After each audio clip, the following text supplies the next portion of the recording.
ఏ 100 రూపాయల కోసం 1000 రూపాయల కోసం కకృతి పడ్డారు. దాని అర్థం అది.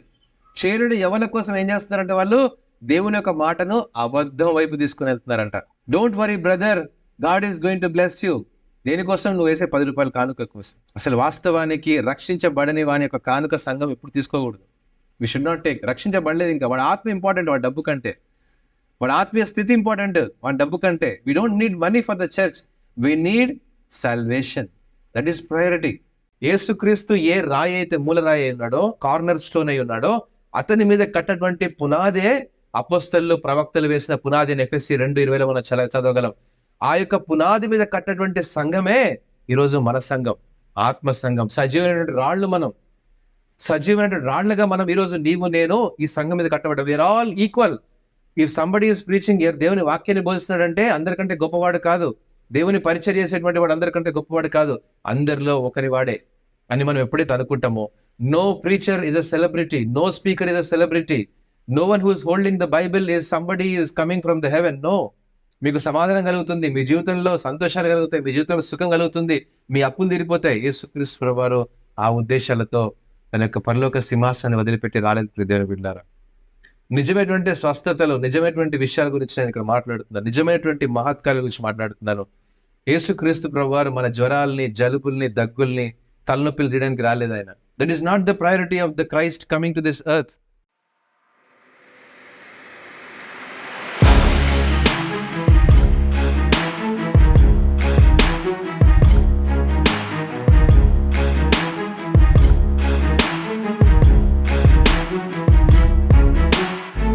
యెహెజ్కేలు గ్రంథము 13వ అధ్యాయము కొన్ని లేఖన భాగాలు మనం ధ్యానం చేసుకుందాము. ఈ యెహెజ్కేలు అనేటువంటి ఈ ప్రత్యేకమైనటువంటి గ్రంథము దర్శనాత్మకమైన గ్రంథం. It's a very prophetic book. ఆనాడు ఇశ్రాయేల్ ప్రజలు చెరలో ఉన్నప్పుడు, బబులోను కల్దీయుల దేశంలో చెరలో ఉన్నప్పుడు, వారి మధ్యలో ఉన్నటువంటి యెహెజ్కేలు గొప్ప దర్శనాన్ని చూశాడు. ఒక చారిత్రాత్మకమైన దర్శనం. It was never ever vision. యెహోవా స్వరూప దర్శనం అని రాయబడింది మొదటి అధ్యాయంలో. యెహోవా దేవుడు అంటే ఎలా ఉంటాడో ఇంతవరకు ఎవరికి తెలియనటువంటి దర్శనం యెహెజ్కేలు చూడగలిగాడు. ఆయన కెరూబులు శరూబుల మీదటువంటి ఆసినటువంటి దేవుడు. ఆ యొక్క ఆత్మల మీద సింహాసనం ఏదైతే కట్టబడిందో ఆ సింహాసనాన్ని చూశాడు. నరుని రూపము కలిగినటువంటి ఒక వ్యక్తిని చూశాను అని చెప్పి యెహెజ్కేలు చక్కగా రాస్తాడు. దేవుడు తన స్వరూపమును తన పోలిక చొప్పున నరుని సృజించాను అన్న మాటకు అక్కడ ఒక రుజువును కూడా చూడగలుగుతాడు. తర్వాత కెరూబులు శరూబులు దేవదూతలు ఏ రీతిగా ఆరాధిస్తున్నారు అటువంటి వారి శబ్దాన్ని కూడా వినగలుగుతాడు యెహెజ్కేలు. అంటే ఒక గొప్ప దర్శనాన్ని యెహెజ్కేలు చూశాడు. ఎందుకు దర్శనాన్ని చూపించాడంటే దేవుడు అసలు దేవుని యొక్క మహిమ అంటే ఏంటి, దేవుని యొక్క శక్తి అంటే ఏంటి, సామర్థ్యం అంటే ఏంటి యెహెజ్కేలుకు ముందు పరిచయం చేసుకొని ఆ తర్వాత ఇశ్రాయేలు ప్రజలతో నేను ఏం మాట్లాడబోతున్నాను అనేటువంటి మాటను అతని నోట ఉంచాడు. యెహెజ్కేలు అనేటువంటి గొప్ప ప్రవక్త. He has witnessed one of the most extraordinary visions in his life. ఈరోజు మనం చదవగలుగుతున్నాము అంటే అలాంటి విజన్ ఇంకెవరు చూడలేదు ఈ భూమి మీద. యెహెజ్కేలు ఎంత గొప్ప దైవజనుడు అంటే ఆనాడు ఇశ్రాయేల్ ప్రజల మధ్యలో ఉన్నది ఉన్నట్టు చెప్పినటువంటి ప్రవక్త. No manipulation, no modification of prophecy. ఏం చేయలేదు.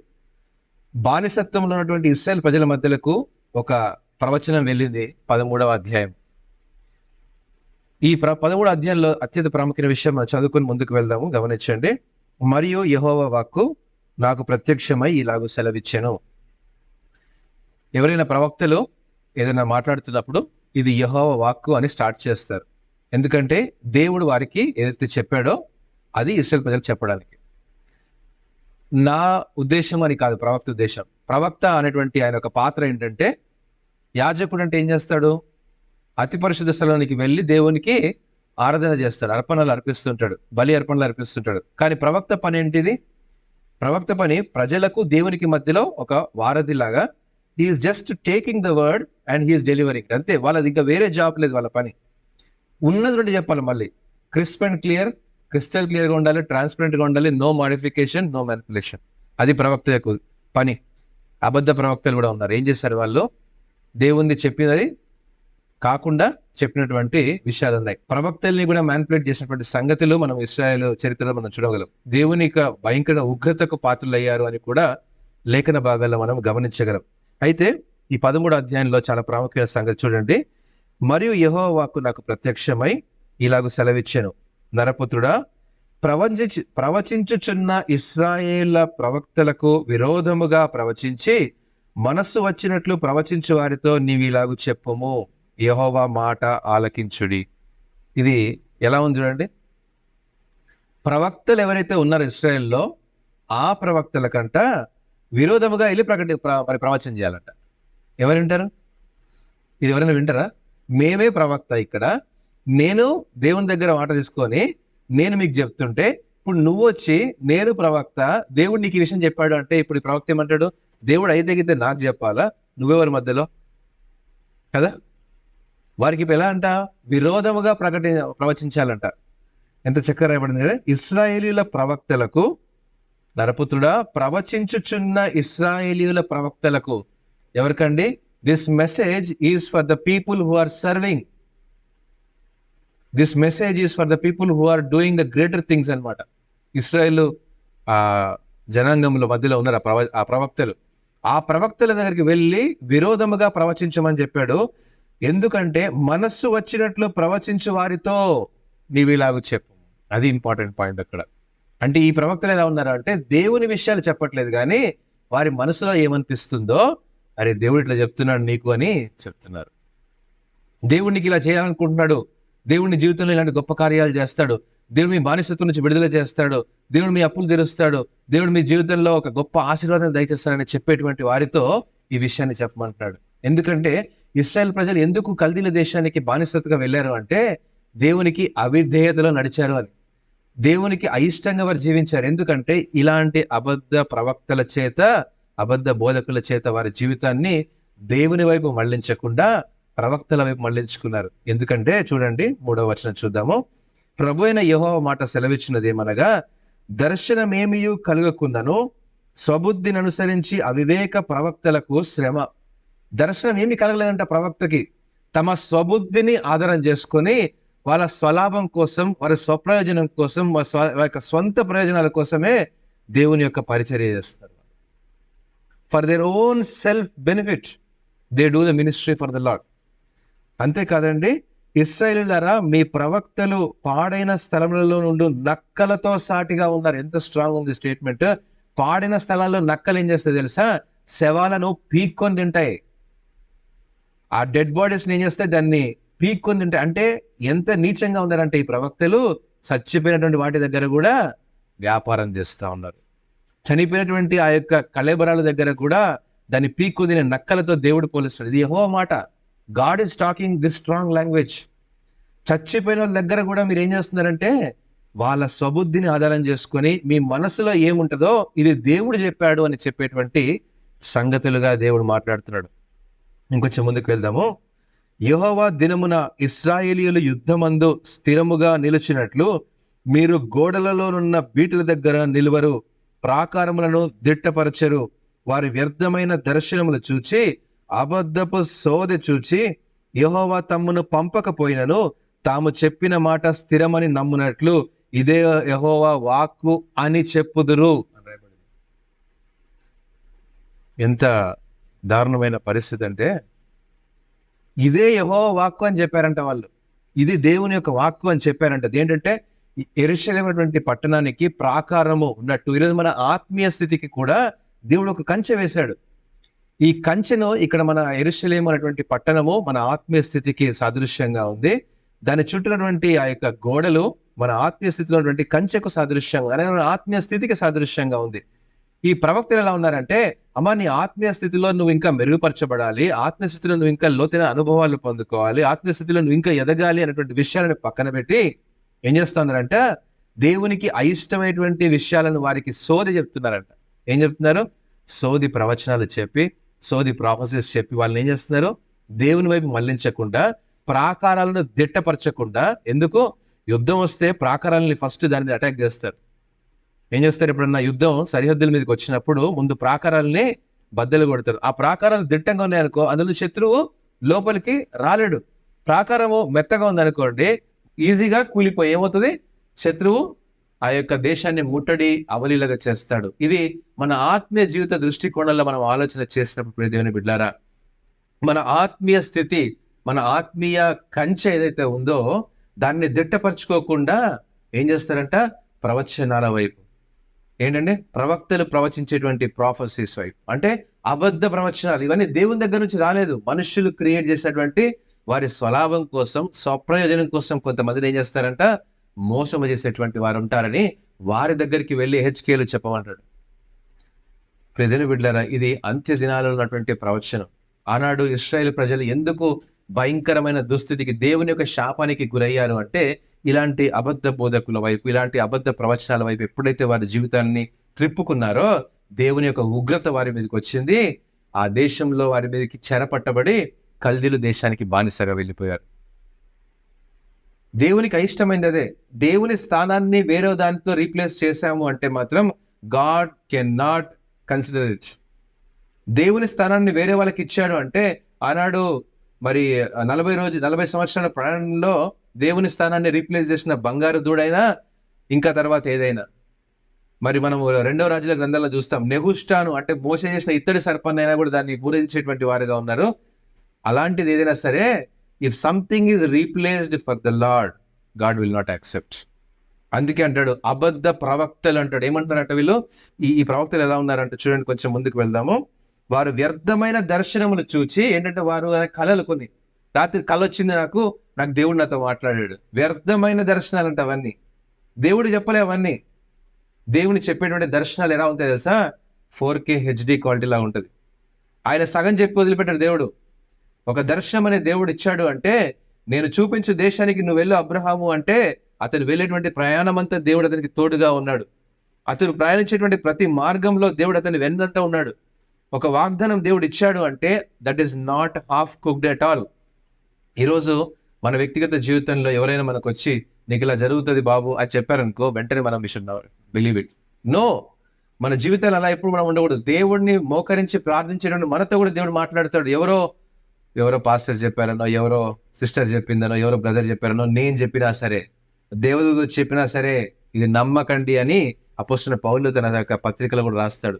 సువార్త వలనటువంటి విషయాలు, ఆధ్యాత్మికమైనటువంటి విషయాలు, దేవుని వాక్యంలో లోతైనటువంటి సత్యాలు ఈరోజు దేవుడు మనతో సూటిగా మాట్లాడుతున్నాడు.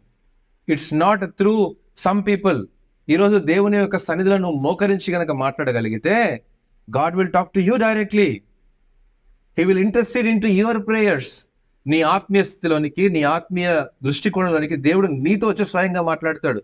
ఎవరో చెప్పారని కొంతమంది పరిగెడుతుంటారు కదా, అక్కడ ప్రవచనాలు ఉన్నాయని, వారెవరో మనకు చెప్పారని, వీరెవరో ప్రాఫెసీస్ చెప్పారని. If you are going, I'm telling you, అబద్ధ ప్రవక్తల వైపు మనము దృష్టిని మళ్లిస్తున్నామని, అబద్ధ బోధకుల వైపు.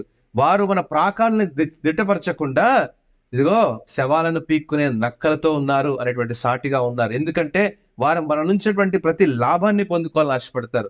మన నుంచి ప్రతి ఒక్క ఆశీర్వాదాన్ని వారు చేజిక్కించుకోవాలనేటువంటి ఆశలు పడతారు. దేవుని నుండి దూరంగా చేస్తారు. వారికి విరోధంగా పోయి చెప్పు. హెచ్కేలు కొంచెం ముందుకు వెళ్దామండి. వ్యర్థమైన దర్శనములు చూచి, అబద్ధపు సోదె చూచి, యెహోవా తమను పంపకపోయినను తాము చెప్పిన మాట స్థిరమని. ఎంత చక్కగా చెప్తారంటే వాళ్ళు, దేవుడు పంపకపోయినా దేవుడు ఎన్నుకొన్నటువంటి సేవకులు వాళ్ళు, దేవుని ఎన్నుకొనబడని సేవకులు, అక్కడ దేవుని ఆత్మ లేని సేవకులు. వారు ఏం చేస్తారంట? దేవుడు పంపకనే మేము దేవుని చేత అభిషేకించబడ్డాం అనేటువంటి విషయాలు మాట్లాడుతూ ఇదే యెహోవా వాక్కు అని గట్టిగా చెప్తారు అనమాట. బల్లగుద్ది చెప్తారు. వాళ్ళు స్థిరమని చెప్తారు. అమ్మో ఏంటి ఇంత పవర్ ఉంది ఇలా దగ్గర అనుకుంటాం. ప్రియ దేవుని బిడ్డలారా, సూచక క్రియలు, మహత్కార్యంలో ఆనాడు ప్రవక్తలు ఎంతో మరి వాళ్ళ మధ్యలో చేసి నిజమని దేవుని వాక్యమని నమ్మించేలా చేశారు. అబద్ధ ప్రవక్తల గురించి ఇక్కడ మాట్లాడుతున్నాడు. కొంచెం ముందుకు వెళ్దాం. 7వ వచనము, నేను సెలవేయకపోయినను ఇది యెహోవా వాక్కు అని మీరు చెప్పినడలా మీరు కనినది వ్యర్థమైన దర్శనము కాదా? మీరు నమ్మినది సోదెగాండ్ర ఇతడి కాదా అంటాడు. ఏంటండి? సోదెగాండ్ర లాంటి ప్రవక్తలు కూడా ఉంటారు. ప్రియ దేవుని బిడ్డలారా, మనం ఎవరిని పడితే వాళ్ళని ఉట్టిగా గుడ్డిగా నమ్మకూడదు, ఇంక్లూడింగ్ మీ ఆల్సో. నేను వాక్యం చెప్తున్నాను అంటే ఇది నిజమైన వాక్యం అంటే ప్రవీణ్ చెప్పాడంటే నిజమైన వాక్యం. No, that is a wrong statement. ఇది నిజమైన వాక్యమా కాదా అని పరిశీలన చేసుకున్నటువంటి బెరయా సంఘాన్ని మనం జ్ఞాపకం చేసుకోవాలి. లేఖనానుసారంగా ఉందా అనేటువంటి విషయాన్ని మనం ఏం చేయాలంట? తెస్సలోనికే సంఘాన్ని జ్ఞాపకం చేసుకోవాలి. అపోస్తలుడైన పౌలు లాంటి వాడు చెప్పినా కూడా ఏం చేశారు వాళ్ళు? అపోస్తలుడైన పౌలు చెప్పినా కూడా, అమ్మో పౌలు అంటే గమలీయేలు పాదాల దగ్గర అవపోసన పట్టాడు, చాలా చక్కగా దేవుని యొక్క లేఖనాలను నేర్చుకున్నాడు, పౌలు చెప్తే రైట్, నో అలా అనుకోలేదు బెరయ తెస్సలోనిక సంఘం. అందుకే చరిత్ర గ్రంథాల్లో మనం చూసినట్లయితే ఈ 2 సంఘాలు అన్ని సంఘాలకు మాదిరికరంగా నిలబడ్డాయి. It's not about people count, it's not about దేవుని కార్యాలు కాదు, మహత్కార్యాలు, సూచక్రియలు, గొప్ప కార్యాలు, ప్రవచనాలు, స్వస్థతలు, ఇటువంటి వరాల మీద కాదు సంఘం కట్టబడింది. వాక్యం అనేటువంటి పునాది మీద కట్టబడింది. యేసుక్రీస్తు ఏ రాయి అయితే మూలరాయి ఉన్నాడో, కార్నర్ స్టోన్ అయి ఉన్నాడో, అతని మీద కట్టటువంటి పునాదే అపోస్తలులు ప్రవక్తలు వేసిన పునాది అని ఎఫెసీ 2:20 మనం చదవగలం. ఆ యొక్క పునాది మీద కట్టటువంటి సంఘమే ఈరోజు మన సంఘం, ఆత్మ సంఘం. సజీవమైనటువంటి రాళ్ళు మనం, సజీవమైనటువంటి రాళ్లుగా మనం ఈరోజు నీవు నేను ఈ సంఘం మీద కట్టబడ్డాం. We are all equal. If somebody is preaching, దేవుని వాక్యాన్ని బోధిస్తున్నాడంటే అందరికంటే గొప్పవాడు కాదు, దేవుని పరిచర్య చేసేటువంటి వాడు అందరికంటే గొప్పవాడు కాదు, అందరిలో ఒకరి వాడే అని మనం ఎప్పుడైతే అనుకుంటామో, no preacher is a celebrity, no speaker is a celebrity, no one who is holding the Bible is somebody is coming from the heaven, no, అలాంటిది కాదు. అందుకే హెచ్కేల్తో మాట్లాడుతున్నాడు ఇక్కడ, హెచ్కేల్ ద్వారా, కావున ప్రభువైన యెహోవా వాక్కు, యెహోవా ఇలాగ సెలవిచ్చున్నాడు. 8వ వచనం చూద్దాం. మీరు వ్యర్థమైన మాటలు పలుకుచు నిరర్ధకమైన దర్శనములు కనుచున్నారు గనుక నేను మీకు విరోధిని. చక్కగా చూడండి ఎంత మాట, ఎంత భయంకరంగా ఈ మాట రాయబడింది. నేను మీకు విరోధిని, నేను మీకు విరోధిని. దేవుడే మనకు విరోధి అయిపోతే నువ్వు ఇంకెవరి దగ్గరికి వెళ్ళి ప్రార్థన చేస్తావు? ఇఫ్ గాడ్ ఈస్ లివింగ్ అస్, నువ్వు whom you will ask again? దేవా నన్ను సరిచేయనప్పుడు ఆయన మనకు విరోధి, ఆయన అటు ముఖం తిప్పుకొని ఉంటే, ఆయన మనకు అటు తిరిగేసి ఉంటే ఎలా? Not at all possible. ఇక మన జీవితంలో అంటే నేను అంటాను, ఒక్కసారి మనము ఒక అబద్ధ ప్రవచనాల వైపు, అబద్ధ బోధకుల వైపు, అబద్ధ శక్తి వైపు, అబద్ధ మహత్కార్యాల వైపు మనం ఒక్కసారి తిరిగాము అనుకో, గాడ్ ఈజ్ బికమింగ్ మనకు యాంటీ అయిపోతున్నాడు. అయిపోయిన తర్వాత ఇంకా దాన్ని మనము ఫిక్స్ చేసుకుందామన్నా, రిపేర్ చేసుకుందామన్నా చరిత్రలో జరగదు. ప్రజలు బిడ్డారా, ఒక ప్రవచనం ఒకసారి ప్రవచించబడింది అంటే దేవుడు నీతో సూటిగా మాట్లాడతాడు, నీతో సూటిగా మాట్లాడతాడు, నీతో సూటిగా మాట్లాడతాడు. ఎవరో సేవకుల ద్వారా ప్రవచించేటువంటి విషయాలు కాదు ఇది. ఎవరో ప్రవక్తలు ప్రవక్త, దెర్ ఇస్ నో ప్రవక్త హియర్. దేవుడు అంత్య దినాల్లో యవన బిడ్డల మీద ఆత్మను కుమ్మరించేదను. Underline that word. నీ మీద దేవుని యొక్క ఆత్మ కుమ్మరించబడుతుంది, నీ మీద దేవుని ఆత్మ కుమ్మరించబడుతుంది. దేవుడు నీతో మాట్లాడతాడు, వాక్యం ద్వారా మాట్లాడతాడు. సజీవమైనటువంటి వాక్యం ఇది.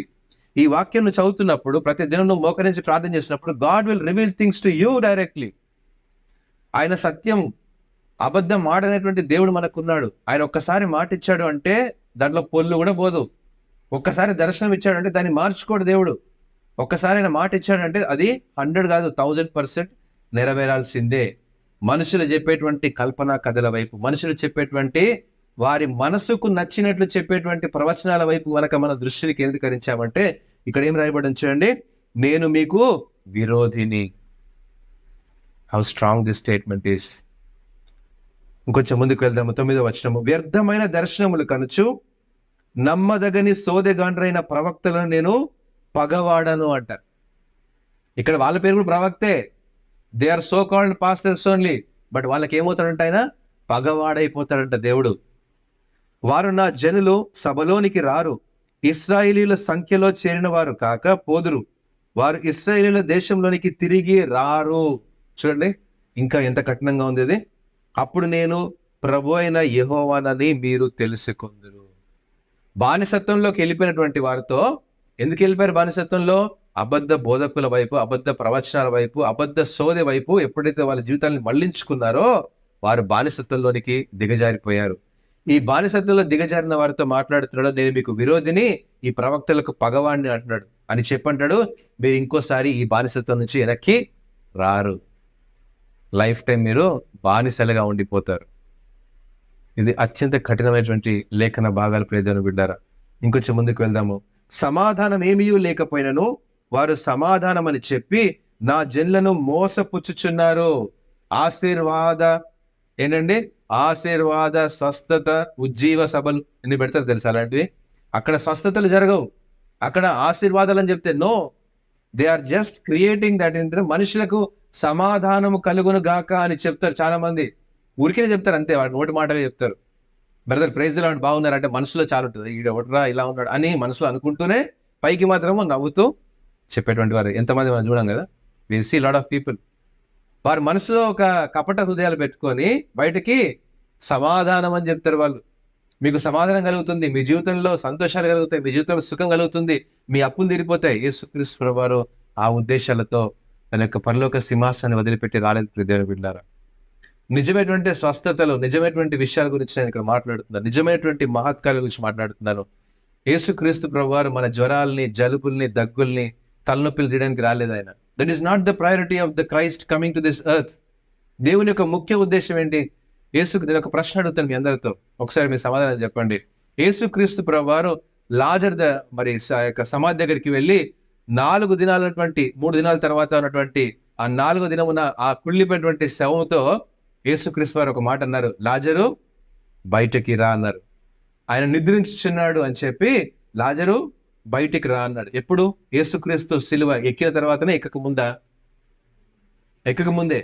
యేసుక్రీస్తు ప్రభువారు కళ్ళు లేనటువంటి ఆ బర్తలోమైకి, గుడ్డివాడిన బర్తలోమైకి కళ్ళు తీసుకుని వచ్చాడు. యేసుక్రీస్తు సిలువ ఎక్కక ముందే, ఎక్కిన తర్వాతనా? ఎక్కక ముందే. అంటే యేసుక్రీస్తు ప్రభువారు స్వస్థత చేయడానికి ఆయన సిలువ ఎక్కాల్సిన అవసరం లేదు. యేసుక్రీస్తు ప్రభువారు మన జీవితంలో స్వస్థత తీసుకున్నారు. 12 ఏళ్ళ రక్తస్రావం రోగి స్త్రీకి యేసుక్రీస్తు ప్రభువారు ఏమన్నారు? వస్త్రపు చెంగు ముడితేనే ఏమైపోయింది? స్వస్థత కలిగింది. ఈ స్వస్థత అనేటువంటి విషయాలు నేను చాలా క్లియర్గా చెప్తున్నాను ప్రియమైన బిడ్డలారా. లేఖనానుసారమైన సత్యం ఏంటంటే, యేసుక్రీస్తు ప్రభువారు తన యొక్క మహిమను బయలుపరచడానికి, తను దేవుని యొక్క కుమారుడిని బయలుపరచడానికి ఈ విషయాలన్నీ తేటగా లేఖన భాగాల్లో రాసించారు సువార్త గ్రంథాల్లో. దానికోసం ఆయన సిలువ ఎక్కలేదు. యేసు ప్రభువారు చనిపోయిన వాడిని లేపడము అత్యంత సులువైంది యేసు ప్రభుకి. ఎందుకంటే ఆయన మాటతోనే సమస్త సృష్టి కలిగింది. కానీ నరుని మాటతో సృష్టించలేదు, తన చేతులతో సృష్టించుకున్నాడు. తన మాటతో జీవం వచ్చింది, తన మాటతో మరణము పారిపోయింది, తన మాటతో గుడ్డివాడు చూపు కలిగి, తన మాటతో చేతులు కాళ్ళు దేవుడు తీసుకొని వచ్చాడు. తన మాటతో అంటాను స్వస్థత అనేది ఎక్స్టర్నల్ గా కనబడాలి. స్వస్థత అనేది బయటకి బాహ్యంగా కనబడాలి. అక్కడ దేవునికి భయం ఉంటుంది. నా కడుపులో గడ్డు ఉందండి, నా ఒంట్లో నొప్పి ఉందండి, నా పక్కల నొప్పి ఉందండి, నేను 40 రోజులు ప్రార్థన చేశానండి, తర్వాత స్వస్థత కలిగిందండి. No, that is not correct. 40 రోజుల తర్వాత స్వస్థత కలిగేది ఇన్స్టెంట్. దేవుని యొక్క స్వస్థత ఎలా ఉంటుందంటే, if you pray now the healing will be now. అది దేవుని నుండి వచ్చే స్వస్థత. 40 రోజుల తర్వాత వచ్చే స్వస్థత ఏంటి తెలుసా? మన శరీరము, we have doctors here, they will tell. మనకి ఏదైనా ఒక కట్ అయింది అనుకోండి సిస్టర్, మీరు చెప్పండి, ఆటోమేటిక్ హీల్ అవుతుంది. Because the body has been designed in such a way that it will heal automatically. 40 రోజుల తర్వాత రండి, మీకు ప్రార్థన చేసినాము, మేము 40 రోజులు ఉపవాసం ఉండి ప్రార్థన చేసినాం రండి అని చెప్తే 40 రోజుల తర్వాత ఎవడైనా హీల్ అయిపోతాడు. That's how our body is design by God. దాన్ని చూసి మనము ఇక్కడ స్వస్థతలు ఉన్నాయి, ఇక్కడ ఆశీర్వాదాలు ఉన్నాయి, ఇక్కడ వరాలు ఉన్నాయి, ఇక్కడ దేవుని కార్యాలు ఉన్నాయని పరిగెత్తేటువంటి వారు today there are many fake spiritual blessings people are demonstrating. ఈ విషయం నేను కఠినంగా ఎందుకు చెప్తున్నానంటే, ఇక్కడ దేవుని వాక్యంలో చూడండి, వ్యర్థమైన దర్శనాలు తీసుకొని వచ్చారంట. వారు కనుకనే ఇది స్థిరము అని చెప్పేటువంటి దర్శనాలకు వెళ్ళారంట. అలాంటి మనం గనక మన జీవితాన్ని గనక మళ్ళిస్తే దేవుడు మనకు విరోధి అయిపోతాడంట. అంతేకాదు వాళ్ళకి పగవాడైపోతాడు. మూడవది ఏంటిది? బానిసత్వం నుంచి మీరు ఇంకా తిరిగి రారు. ఇలాంటి విషయాన్ని ఇక్కడ మాట్లాడుతూ ఇంకొంచెం ముందుకు వెళ్దాం. ఇందువల్లనే 10వ వచనం, సమాధానం ఏమియో లేకపోయినను మీరు సమాధానం అని చెప్పి నా జనులను మోసపుచ్చుచున్నారు. నా జనులు ఏం చేస్తున్నారో చూడండి, మంటి గోడను కట్టగా వారు వచ్చి దాని మీద గచ్చ పూత పూసెదరు. ఈరోజు మన టైటిల్ ఆఫ్ దిస్ సర్మన్, మంటి గోడకు గచ్చు పూత. మంటి గోడకు గచ్చు పూతను పూసారంట. మంటి గోడ అంటే ఏంటండి? మట్టితో ఒక గోడను కట్టి దానికి పైన మంచిగా పాలిష్ చేసేసి సున్నం వేసామనుకోండి, అరే ఎంత స్ట్రాంగ్ ఉంది గోడని బయటకు కనిపిస్తుంది. పోయి ఒక గుద్దు ఏమవుతుంది? కూలిపోతుంది. అది ఆత్మీయ స్థితి. ప్రియదేవులారా, బయటకు కనిపించేటువంటి ఆత్మీయ స్థితి ఎలా ఉంటుంది తెలుసా? హంగులతో, ఆర్భాటాలతో, అబ్బా వీళ్ళేంటి, అబ్బా గొప్ప దైవజనులు, అబ్బా గొప్ప ప్రవక్తలు, అబ్బా గొప్ప విషయాలు అని చెప్పేటువంటి గచ్చుపూత కనబడుతుంది బయటకి. అబ్బో వీరు చాలా ఆత్మీయ స్థితి ఎంత బాగుందని బయటకి కనిపించేటువంటి కదండి. లోపల ఒకవేళ మనిషి లోపల అనారోగ్యం పెట్టుకుని బయట మంచి మోడర్న్ డ్రెస్ వేసుకున్నారు అనుకోండి, బయటకి ఏంటంటే oh how this man is అని బయట అంటారు కదా. లోపల ఏముంది అది తెలియదు పాపం. అలానే ఆత్మీయస్థితి లోపల కుళ్ళిపోతుంది, ఆత్మీయస్థితి లోపల దిగజారిపోతుంది, ఆత్మీయస్థితి దేవునికి దూరంగా ఉంది. బయటకు మాత్రం ఎలా ఉందంట? మట్టి గోడకు గచ్చుపూతలా కనపడుతుందంట. అలాంటి స్థితిని ఇక్కడ జ్ఞాపకం చేస్తున్నాడు. ఆ ఇశ్రాయేలు ప్రవక్తలు ఏం చేశారు? నక్కలతో సాటిగా ఉన్నారు వాళ్ళు. శవాలను కూడా పీక్కొందినటువంటి వారు. అక్కడ కూడా వారు ఏం చేస్తున్నారు? దేవుని అడ్డం పెట్టుకొని తమ యొక్క స్వలాభం కోసం, తమ స్వప్రయోజనం కోసం, తమ వ్యక్తిగత పరపత్తి కోసము, తమ వ్యక్తిగత స్థితిలోనికి వారు ఎక్కడికి వెళ్ళిపోయారంట? దిగజారిపోయారు. ప్రియమైన బిడ్డారా, ఈరోజు మన క్రైస్తవ సంఘాలలో ఉన్నటువంటి విషయాలు నేను జ్ఞాపకం చేస్తున్నాను. ఈరోజు ఒకనాడు పరిచర్య మొదలుపెట్టినటువంటి దినము నుండి ఆ పరిచర్య ఎదిగే కొద్దీ అనేక ఆత్మల భారం కలిగి ఉండాలి. ఆస్తుల భారం కాదు, ఆత్మల భారం కలిగినటువంటి సంఘాలుగా ఉండాలి. ఆత్మల వైపు దృష్టిని కేంద్రీకరించాలి. ప్రపంచ ప్రఖ్యాతిగాంచిన బిల్లీ గ్రహాం ఏమన్నా తెలుసా? నేను 1,00,000 మందికి సువార్త చెప్పినంత మాత్రం నేను పరలోకానికి వెళ్ళను, కానీ నా వ్యక్తిగత ఆత్మీయ స్థితి ఎప్పుడైతే దేవునితో నేను రక్షణ కలిగి ఉంటాను, అప్పుడే నేను పరలోకానికి వెళ్తాను. అది ఆత్మల భారం అంటే ఎలా ఉంటది? వ్యక్తిగతంగా తనను తాను సరి చేసుకుంటూ అనేకులను క్రీస్తు వైపు నడిపించేటువంటి వాడుగా ఉంటాడు. Not having luxurious life for this worldly things. దేవుని కోసం అడ్డం పెట్టుకుని ఏం చేస్తున్నారు ఈరోజు? They are making business. దేవుని అడ్డం పెట్టుకుని ఏం చేస్తున్నారు? డబ్బు ఇవ్వండి, మీ డబ్బు ఇవ్వండి, ఆ డబ్బు ఇవ్వండి, మాకు డబ్బు కావాలి, we want to construct the biggest churches, we want to have more people, we want to bring more people. లేకపోతే ఆ టీవీ ప్రోగ్రామ్కి ఇవ్వండి, లేకపోతే ఈ యొక్క ఛానల్కి ఇవ్వండి, లేకపోతే ఆ పత్తి పలాంది కొనుక్కోండి, ఇది కొనుక్కోండి, మీకు ఆశీర్వాదం వస్తుంది. నో, సమాధానం ఉన్నదని చెప్పకనే సమాధానం మీకు కలుగుతుందంటాడంట. అక్కడ సమాధానం ఉండదంట. మట్టి గోడ గచ్చిపూతను పూస్తున్నారు. Today the world of false prophets, they are making these unnecessary things in this world. ఇంకా భయంకరమైనవి ఉన్నాయి. మనం ఇవి సంఘంలో మాట్లాడుకునే విషయాలు కాదు, ఇంకా భయంకరమైనటువంటి జరుగుతున్నాయి. There are many people, there are African కానీ, మనం సుడాన్, ఆ యొక్క కొంతమంది ప్రాఫిట్స్ అనే పేరుతో కొంతమంది ఇండియాకు వచ్చి ఎంతమంది మరి సంఘాలని పాడు చేశారు తెలుసా? మన ఇండియన్ క్రిస్టియన్ సంఘాల్లో కూడా ఇలాంటి అబద్ధ బోధకుల వైపు ఎవరైతే మళ్లించారో ప్రియ దేవుని బిడ్డలారా, అక్కడ మనకి ఏం కనబడుతుంది అంటే అభివృద్ధి కనబడుతుంది. అక్కడ చాలా మరి వైభోగాలు కనబడతాయి, అక్కడ చాలా గొప్పగా అనిపిస్తాయి, కానీ అక్కడ దేవుని యొక్క సన్నిధి ఉండదు అనే విషయాన్ని అక్కడ దేవుడు మాట్లాడుతున్నాడు. ఇందువల్లనే పూయుచున్న వారితో వీటిలను ఏమని? వర్షము ప్రవాహముగా కురియును, గొప్ప వడగండ్లు పడును, తుఫాను దాన్ని పడగొట్టగా అది పడిపోవును. దేవుడు ఏం చేస్తున్నాడు? ఉగ్రతను తీసుకొని రాబోతున్నాడు ప్రియ దేవుని బిడ్డలారా. ఇప్పుడు అనొచ్చు, కట్టేదాకా దేవుడు ఏం చేస్తున్నాడు? కట్టేదాకా కట్టక ముందే చెప్పొచ్చు కదా దేవుడు, కదా? నువ్వు ఏదైనా మిస్టేక్ చేస్తున్నావు అనుకో, వెంటనే దేవుడు ఫోన్ చేసి పలానా మిస్టేక్ చేస్తున్నావు, నువ్వు కొంచెం వెనక్కిరా. No, there is a free choice God has given in front of us. ఆ పండుని దేవుడు పెట్టాడు, దాన్ని తినద్దు అని ఆజ్ఞ పెట్టాడు. అవ్వ వెళ్ళి ఆ పండు తింటుంటే దేవుడు అవ్వకి ఫోన్ చేసి అర్జెంట్గా వాట్సాప్ మెసేజ్ పంపించి, అవ్వ don't eat that fruit, I already told you అని చెప్పొచ్చు కదా. No, God will not do all this. God is not a monarch, God is not somebody who is a monopoly. ఆయన మన మీద అధికారం చెలాయించట్లేదు. మనకు ఒక అవకాశాలు ఇచ్చాడు దేవుడు. మన ముందు 2 చాయిసెస్ పెట్టాడు, ఇది మంచి, ఇది చెడు అని పెట్టాడు. దేన్ని నువ్వు ఎన్నుకుంటావు? నేను చెడుని ఎన్నుకుంటానంటే చెడు ఎన్నుకున్న తర్వాత అప్పుడు దేవుడు కాళ్ళు పడతాడు.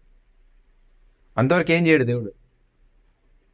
ఆ యొక్క మంటి గోడ గచ్చుపూతను పూసేంత వరకు దేవుడు కామ్గానే ఉన్నాడు. తమ ప్రాకారాలను శిథిలపరచుకోలేదు, భద్రపరచుకోలేదు. తమ ఆత్మస్థితిని వారు దేవుని వైపు మళ్లించుకోలేదు. వారు ఏం చేశారంట? ప్రవచనాల వైపు, అబద్ధ ప్రవక్తల వైపు, అబద్ధ స్వస్థతల వైపు, అబద్ధ ఆశీర్వాదాల వైపు ఎప్పుడైతే వాళ్ళ జీవితాలను మళ్లించుకున్నారో, ఐమ్ టెల్లింగ్ యూ, ఎక్కడైనా మీరు ఎవరైనా సరే, అది నేను చెప్పినా ఇంకెవరు చెప్పినా కూడా లేఖన భాగాల్లో ఉందో లేదో పరిశీలన చేసుకోవాలి. We have to go back and check everything. ఏదైనా సరే లేఖన భాగంలో ఉందా, అసలు ఇలాంటి సందర్భం ఉందా అని వాక్యంని కూడా కొంతమంది చేస్తారంటే, వాక్యాన్ని కూడా ఇదే దేవుని వాక్యం అని దాన్ని మళ్ళించి చెప్పేటువంటి వారు. అందుకే we should have that concise heart, discerning heart మనలో ఉండాలి. వాత వేయబడిన మనస్సాక్షి ఏం చేస్తుందంట? అది తప్పు కాదులే, కరెక్టే ఉందని సియర్డ్ కన్సైజ్ చెప్తుంది. కానీ ఆత్మస్థితిలో ఉన్నటువంటి లేఖన భాగాలటువంటి మన జీవితాలు ఎప్పుడైతే వాక్యంతో కట్టుకుంటామో అప్పుడు కొంచెం ముందుకెళ్దామంటే దేవుని ఉగ్రత తీసుకొని వచ్చినప్పుడు ఆ గోడ బద్దలైపోతుంది. ఆ గోడ బద్దలైపోతుందని దేవుని వాక్యం సెలవిస్తుంది. కొంచెం ముందుకెళ్దామండి.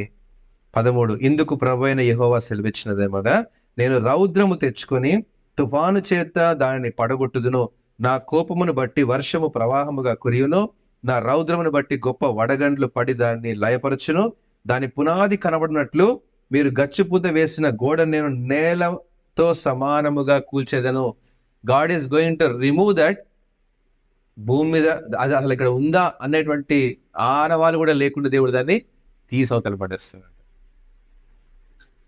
దేవుని బిడ్డలారా, ఈరోజు వాక్యంలో స్థిరంగా ఉండగలిగితే దేవుని ఉగ్రత మన మీదకి ఎప్పటికీ రాదు. వాక్యంతో మన జీవితాన్ని కట్టుకుంటే, వాక్యంతో భద్రత చేయగలిగితే, వాక్యం అనేటువంటి పునాది మీద మన సంఘాల్ని, మన వ్యక్తిగత కుటుంబ జీవితాన్ని కట్టుకున్నట్లయితే, ఇలాంటి ఉపద్రవాలు వచ్చినప్పుడు బండ మీద కట్టుకున్న ఇల్లు ఏమవుద్దండి? తుఫాన్ వచ్చినా ఏసినా అది స్థిరంగా ఉంటుంది. అదే మట్టి మీద కట్టుకుంటే ఏమవుద్ది? గాలి వచ్చాను, తుఫాను వచ్చాను, అది కొట్టుకొని ఎట్లా కొట్టుకొని పోతుందంటే పునాదులతో సహా వెళ్ళిపోద్ది, అది లేచిపోతుంది. అంటే అరే ఒకనాడు ఇంత బతికారా వీళ్ళు ఏమయ్యారా అంటే కనబడరు, కొట్టుకొని పోతారు అంతే దేవుని యొక్క రౌద్రము చేత అనే విషయాన్ని ఇక్కడ కొంచెం మాట్లాడుతూ 15వ వచనము. 15వ వచనం, ఇలాగున ఆ గోడ మీదను దాని మీద గచ్చిపూత పూసిన వారి మీదను నా కోపము నేను తీర్చుకొని ఆ గోడకు దాని పూత పూసిన వారికి పని తీరనని వారు చెప్పుదురు. అప్పుడు అనుకుంటారంట, ఎప్పుడైతే వారి జీవితంలో నాశనం కలుగుతుందో అప్పుడు అనుకుంటారట, ఒరే దేవుని ఉగ్రత వీళ్ళ మీదకి వచ్చిందిరా అని. అప్పటిదాకా అది మనకు చాలా నిమ్మళంగానే ఉంటుంది చూడ్డానికి. 15వ వచనం, యెరూషలేమునకు సమాధానము లేకపోయినను ఆ పూత పూయేవారు సమాధానార్థమైన దర్శనములు కనుచు ప్రవచించేవారు ఇశ్రాయేలు ప్రవక్తలే. ఎవరండి ప్రవచించేది? ఇశ్రాయేలీయుల ప్రవక్తలే. వాళ్ళు ఎక్కడో బయట నుంచి రాలేదు, అన్య దేవుళ్ళు కాదు, అన్య దేవతలు కాదు, దే ఆర్ లోకల్ పీపుల్. దేవునిలో ఉన్నటువంటి వారే వాళ్ళు, దేవుని దగ్గర నుంచి మాటలు తీసుకొచ్చేటువంటి వారే. వారి గురించి ఇక్కడ మాట్లాడుతున్నాడు. 17వ వచనం చూద్దాం. మరియు నరపుత్రుడా, మనస్సుకు వచ్చినట్టు ప్రవచించు నీ జనుల కుమార్తెల మీద కఠిన దృష్టి. ఇక్కడ ఇంతవరకు పురుషుల గురించి మాట్లాడాడు, పురుషుల ప్రవక్తల గురించి మాట్లాడు. ఇప్పుడు ఉమెన్ ప్రాఫిటీస్ గురించి మాట్లాడుతున్నాడు. ఏమని మాట్లాడుతున్నాడు చూడండి. ప్రభువైన యెహోవా సెలవిచ్చినది ఏమనగా, మనుషులను వేటాడవలనని చేతుల కీళ్ళన్నిటినీ గుడ్డలు కట్టి ఎవరి ఎత్తు చొప్పున వారి తలలకు ముసుగులు చేయు స్త్రీలారా మీకు శ్రమ. ఏంటండి? మీరు నా జనులను వేటాడే మిమ్మును రక్షించుకొందురు. ఏం చేస్తారంట? ఉమెన్ ప్రాఫిటీస్ గురించి మాట్లాడుతున్నాడు. వారు చేతులకి ఇక్కడ దాకా బట్టలు వేసుకుంటారంట, తలకి మంచి గుడ్లు కట్టుకుంటారంట, బయటికి ఎలా కనబడుతున్నారంట వాళ్ళు, అమ్మో ఎంత పరిశుద్ధమైన వారు అని జనాల్ని వేటాడుతున్నారంట. అంటే ఎంత కఠినంగా దేవుడు ఆ మాట మాట్లాడాడు కదా. అది నేను ఎక్స్ప్లెయిన్ చేయాల్సిన అవసరం లేదు, మీ అందరికీ అర్థమవుతుంది. అది అబద్ధపు మాటలను అంగీకరించిన నా జనులతో అబద్ధపు మాటలు చెప్పుచు చేరుడు యవలకును రొట్టె ముక్కలకును ఆశపడి మరణమునకు పాత్రులు కాని వారిని చంపుచు బ్రతుకుటకు అపాత్రులైన వారిని బ్రతికించుచు నా జనులలో మీరు నన్ను దూషించెదరు. ఏం చేస్తారంటే చేరుడు యవల కోసం అంట, ఏ 100 రూపాయల కోసం 1000 రూపాయల కోసం కకృతి పడ్డారా? దాని అర్థం అది. చేరుడు యవల కోసం ఏం చేస్తున్నారంటే వాళ్ళు దేవుని యొక్క మాటను అబద్ధం వైపు తీసుకుని వెళ్తున్నారంట. Don't worry brother, God is going to bless you. దేనికోసం? నువ్వు వేసే 10 రూపాయల కానుక కోసం. అసలు వాస్తవానికి రక్షించబడని వాని యొక్క కానుక సంఘం ఎప్పుడు తీసుకోకూడదు. We should not take. రక్షించబడలేదు ఇంకా, వాడి ఆత్మ ఇంపార్టెంట్ వాడి డబ్బు కంటే, వాడి ఆత్మీయ స్థితి ఇంపార్టెంట్ వాడి డబ్బు కంటే. We don't need money for the church, we need salvation. That is priority. డబ్బుతో కాదు సంఘాన్ని కట్టేది, ఆత్మలతో సజీవ రాళ్లతో సంఘాన్ని కట్టాలి. అలాంటి సంఘాలుగా ఉండాలి. అలాంటి ఏం చేస్తారంటే అబద్ధ ప్రవక్తలు ఏం చేస్తున్నారు? అబద్ధ ప్రవక్తలు చూడండి. ఇంకా చూద్దాం. కావున ప్రభువైన యెహోవా సెలవిచ్చినది ఏమనగా, నేను దుఃఖపరచి నీతిమంతుని మనస్సును అబద్ధముల చేత మీరు దుఃఖింపజేయుదురు.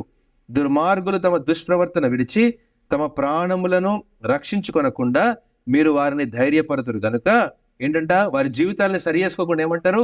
మీకు అంతా బాగానే ఉంది, మీకు అంతా సరిగానే ఉంది, మీ జీవితంలో అంతా సంతోషం ఉందని చెప్తూ ఉంటారు అనే విషయాన్ని మాట్లాడు.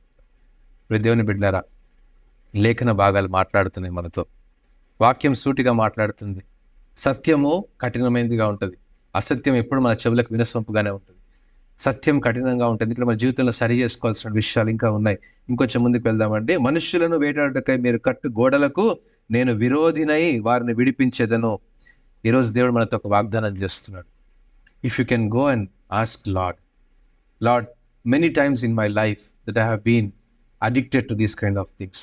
లోక సంబంధమైన విషయాలపైన, అబద్ధమైనటువంటి విషయాలపై నేను దృష్టిని కేంద్రీకరించాను. దేవుడు వారిని విడిపించి తప్పిస్తానటువంటి ఒక వాగ్దానం దేవుడు ఇస్తున్నాడు. చూడండి 22వ వచనం చివరిగా ప్రార్థన చేసుకుందాం చదువుకొని. మరియు నేను యెహోవానని మీరు తెలుసుకున్నట్లు మీరు వేసిన ముసుకులను నేను చింపి మీ చేతిలో నుండి నా జనులను విడిపించేదను. వేటాడుటకు వారికను మీ వశమున ఉండరు. మీరికను వ్యర్థమైన దర్శనంలో కనకయుందురు, సోదె చెప్పకయుందురు. నేను యెహోవానని మీరు తెలుసుకున్నట్లు నా జనులు మీ వశము నుండి విడిపించబడెదరు. దేవుడు ఈరోజు మనకు ఆ వాగ్దానం ఇస్తున్నాడు. దేవుడు కొంతమందిని, ఒక శేషాన్ని దేవుడు ఎన్నుకొని, దేవుడు ఒక చిన్న జనాంగంగా ఈరోజు దేవుడు మనల్ని ఎన్నుకున్నాడు అంటే, I'm telling you my dear brothers and sisters, this is a wonderful God's plan. ప్రార్థన చేసుకుందాం తలలు వంచి. ఒకసారి మన వ్యక్తిగత ప్రార్థనలు మనము ఒకసారి ఆలోచన చేద్దాం, ప్రార్థన చేసుకుందాం. ఎక్కడైనా సరే నేను వ్యర్థమైనటువంటి విషయాలపైన, ఎవరో వాక్యంలో ఇలా చెప్పారు, అలా చెప్పారు, ఇది నాతోనే మాట్లాడారు, నో ప్రియ దేవుని బిడ్డలారా, దేవుడు నీతో స్వయాన నీ యొక్క వ్యక్తిగత కుటుంబ ప్రార్థనలో దేవుడు ఎప్పుడైతే ప్రార్థన బలిపీఠం ఇంట్లో కట్టుకుంటావో, వ్యక్తిగత ప్రార్థనలో దేవునితో ఏకీభవిస్తావో, దేవుని యొక్క వాక్యం నీతో సూటిగా మాట్లాడుతుంది, నిన్ను సరిచేస్తుంది, సరిదిద్దుతుంది, మన లోటుపాటు. ఎందుకంటే దేవుడు నేను ప్రేమిస్తున్నాడు కాబట్టి దేవుడు తన యొక్క వాక్యం చేత మరలా మరలా దేవుడు అవకాశం ఇస్తున్నాడు. మారు మనస్సు పొందుటకు దేవుడు అవకాశం ఇస్తున్నాడు. దేవుడు ఒకవేళ మనము ఆ అవకాశాన్ని కనుక తృణీకరించామనుకోండి, దానిని మంచం పట్టించి దాని పిల్లలను చంపేదను అని మరి తుయతెర సంఘముతో అంత్య దినాల్లో దేవుడు లేఖన భాగాలు తన ఆత్మ ద్వారా సంఘముతో మాట్లాడుతున్నాడు. దేవుడు మనకు ప్రతిదినం అవకాశం ఇస్తున్నాడు. ఈరోజు సజీవ లెక్కలో ఉన్నామంటే కారణం ఏంటంటే, దేవుని ఆరాధించగలుగుతున్నామంటే కారణం ఏంటంటే, దేవునిలో మనకి ఇంకా ఏదైనా కొరత ఉంది, దాన్ని మనం సరి చేసుకోవడానికి ఇక్కడ దేవుడు మనల్ని ఇంకా సజీవ లెక్కలో ఉంచాడు. మనము నిన్నటి గతించినటువంటి వారికంటే మనం గొప్పవారం ఏమీ కాదు. ఈ లోకాన్ని విడిచిపెట్టినటువంటి వారికంటే మనం ఏమి ధనవంతులం, ఐశ్వర్యవంతులం అనుకుంటున్నారేమో. కాదండి, మనం సౌభాగ్యవంతులం కానే కాదు. దేవుని యొక్క వాగ్దానానికి మనము అనేక సార్లు అనర్హులమే అయినప్పటికీ కూడా దేవుడు మనల్ని నిలబెడుతున్నాడు అంటే కారణం దేవుని యొక్క కృప మన మీద ఇంకా ఉంది. ఈ బిడ్డ నా కోసం నిలబడాలి, ఈ బిడ్డ నా కోసం తన జీవితాన్ని కట్టుకోవాలి. ఎందుకంటే మనము ఒకనాడు క్రీస్తుతో కూడా ఆ నిత్యరాజ్యం నుండి నిరీక్షణ కోసం మనం పరిగెడుతున్నాం. యేసు క్రీస్తు ప్రభువారు ఈ లోకంలో వచ్చేటువంటి ఆ చిన్న విషయం కోసం రాలేదు, స్వస్థతల కోసం యేసు ప్రభు రాలేదు, వరాల కోసం రాలేదు. యేసు ప్రభు కల్వరి శిలువలో నీ కోసం నా కోసం తన ప్రాణాన్ని పెట్టాడు. ఎందుకంటే అన్నిటికంటే భయంకరమైనటువంటి పాప రోగము తన నోటి మాటతో కాదు, తన ప్రాణాన్ని అర్పించి ఆఖరి బుట్టు దాకా రక్తాన్ని కార్చి అర్పించడానికి వచ్చాడు. అన్నిటికంటే ప్రాముఖ్యమైనది అది. యేసు క్రీస్తు యొక్క శిలువ శ్రమ, యేసు క్రీస్తు యొక్క శిలువ కార్యం మన జీవితాలని పాప ప్రక్షాళన చేయడానికే. That is the most important thing. ఇది కాకుండా దేని వైపున మనం మళ్ళించామనుకో ఆ శిలువ వెక్కిరించబడుతుంది. ఇది కాకుండా దేవుని రీప్లేస్ చేశామంటే ఆ శిలువ అవమానపరచబడుతుంది. దేవుని బిడ్డలారా, మరలా సిలువేసేటువంటి వారంగా మనం ఉంటామని దేవుని వాక్యం మనల్ని, నన్ను సూటిగా హెచ్చరిస్తుంది. ప్రార్థన చేసుకుందాం. మహాగరుడ, మహోన్నతుడ, పరిశుద్ధుడ, నీకే వేలాస్తోత్రాలు నాయన. ఇచ్చిన వాక్యాన్ని దీవించండి ప్రభా, నీరు కట్టి ఫలింపజేయండి. మా జీవితాల్లో ప్రభా నీ కార్యసిద్ధి కలుగజేయమని, నీ సహాయము సన్నిధి మాత్రం ఉంచమని యేసుక్రీస్తు నామమున ప్రార్థించి వేడుకుంటున్నాము తండ్రి. ఆమేన్.